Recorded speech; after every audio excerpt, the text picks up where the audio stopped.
Hey you guys. So before I begin, I want to apologize again about not a adequate schedule. I thought at the time I was like, "Oh, hey, things are kind of back to normal. We're going to get back in a groove." And then life happens. So I apologize and I'm trying to make sure we are on a schedule so that it's not this like outburst of videos out of nowhere. But what I did want to talk about is, as you know, I'm probably late on. I apologize again. I wanted to talk about this sooner, actually. The newest season of Monsters, the anthology series that's on Netflix, created by Ryan Murphy, essentially came out last month, beginning of this month, on Eric and Lyle Menendez. And essentially, once that season came out, there was a lot of conversation in regards to, I think, a lot of different depictions. Just essentially, what is the messaging here? What are we doing? What is this supposed to showcase? And I think it's very important, like, for first and foremost, anything that is done, I don't want to say by Hollywood, but essentially anything that is dramatized for the most part, it's not going to be 100% like truthful and factual. They still want to make it entertaining.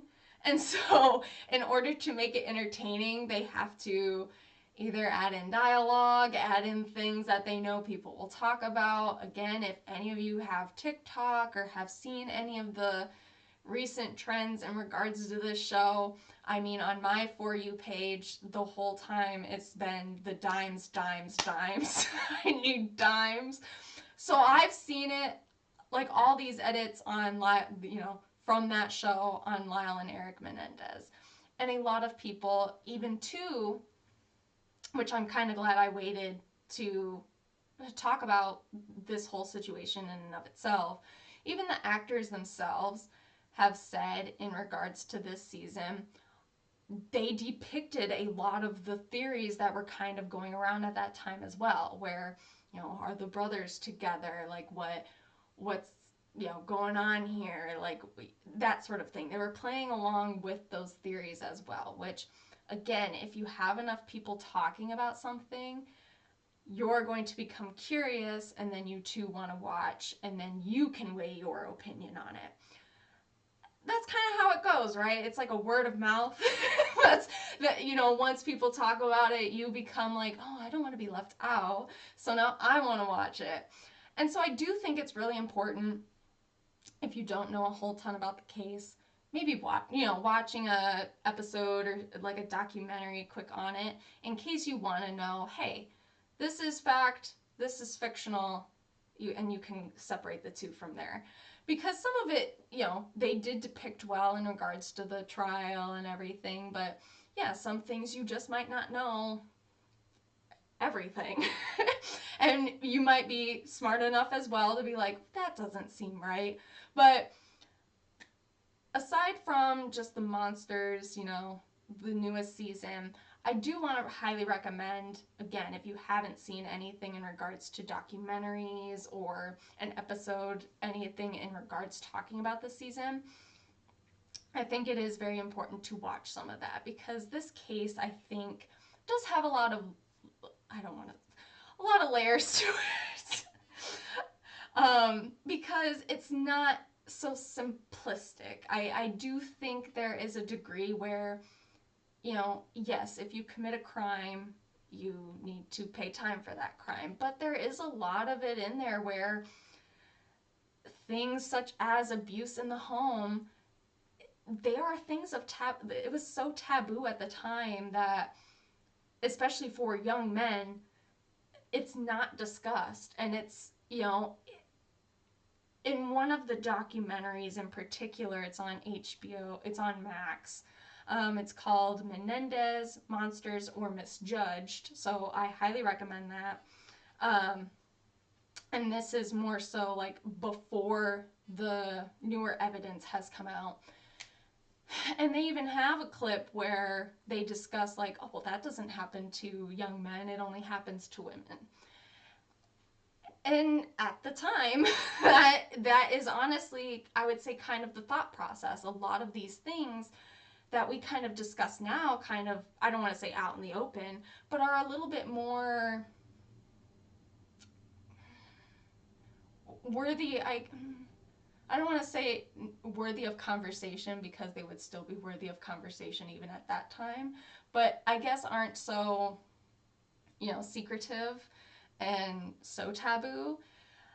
We talk about more so open today, presently. It's not something where, it's terrible to talk about, or, well, that doesn't happen. Like, it's kind of questioned.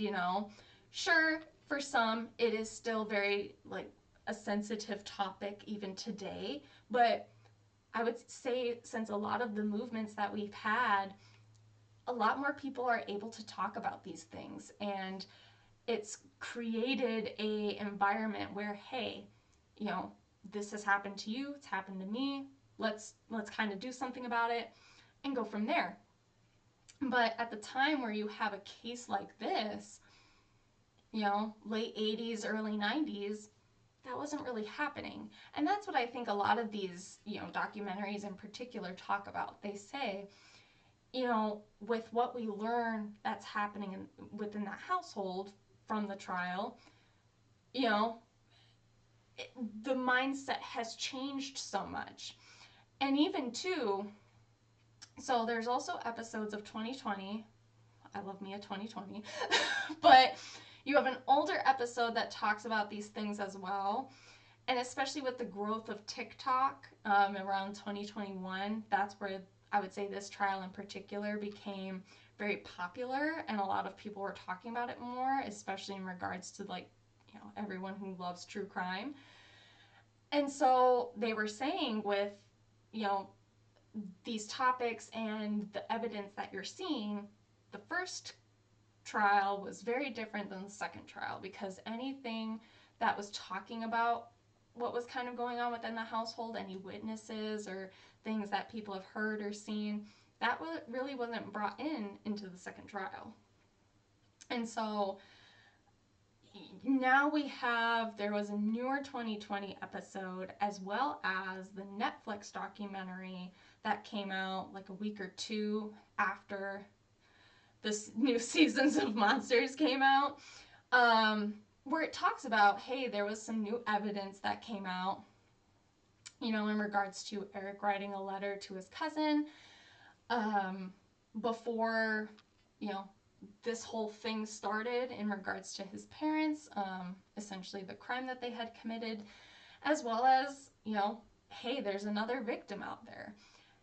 And so that evidence, I don't think, from my understanding, didn't come out until 23, but I think it is really important to understand to a degree, like, hey, this thing is bad. Yes, like, if you did a crime, you kind of have to pay for it. But like I said, a lot of them talk about, given the situation in regards to their standing in society, kind of, these conversations in regards to what was happening in the household and everything, and things that people really didn't talk about so openly. There were just a lot of factors. I'm not saying it's right. I'm not saying, I am not judge, jury, and executioner. But, you know, you have to pay, but also, at what point is it, hey, you know, have you learned from what you've done? At what point should you be set free? Again, I am not the decider of that. I'm not trying to claim I am. I'm just saying, with some of the things that we kind of know, how topics are a little bit different in regards to discussion, it's open conversation. It really is. And a lot of people, too, even after the season came out, started talking and comparing it to the Gypsy Rose case. In some cases, it's very similar. In some, it's different. But the overall theme is the same. And so that's where a lot of people were kind of making that comparison as well, where, hey, you have a bad thing happening within the home, a situation occurs to change the thing happening in the home, people pay, in one case, person gets out. How does that equal, or where does that then stand with this case? So, I think a lot of this is just really open for discussion. With, I think, this newer evidence that has come out, it has then presented, what can be done. Do we have another, trial? What do we do with, this newer evidence that has come in? Could they be let go, set free? I mean, that's really all that I think this has done. It's just created that conversation, gets people a little bit of knowledge, and then hopefully doesn't go too haywire. Like sometimes it can. But that's life, But I very much recommend, like I said, I talked about that Max documentary. There are 2 episodes that you can watch as well on Max. It's under How It Really Happened. Honestly, if you just type in Menendez in the search box for Max, you'll see it. Like, your options will pop up. And then same with Hulu. Like I said, there's a 2020 episode. Again, if you type it in the search bar, the episodes will come up. But I believe one is from like one of the earlier seasons, like 2022, I almost want to say. But then a newer one came out this last week. So I highly recommend that because that's going to have like more recent information. And then, of course, you have the Netflix documentary that just came out. So any of those I very much recommend to kind of learn a little bit about. And if you have not watched the Monsters season for Lyle and Eric Menendez, watch it. I mean, I didn't think it was bad. It was fine. I needed to learn about the case before I watched the season, and sadly, I watched the season before I watched the case. So then I had to go back and watch the season and then gather my thoughts, which is why I wanted to wait on this, because didn't want to just talk about it and then, not be educated. So I highly recommend that if this is something, if you like true crime, if you're interested in the case, want to know what's new, highly recommend that, and I will talk to y'all later. Bye.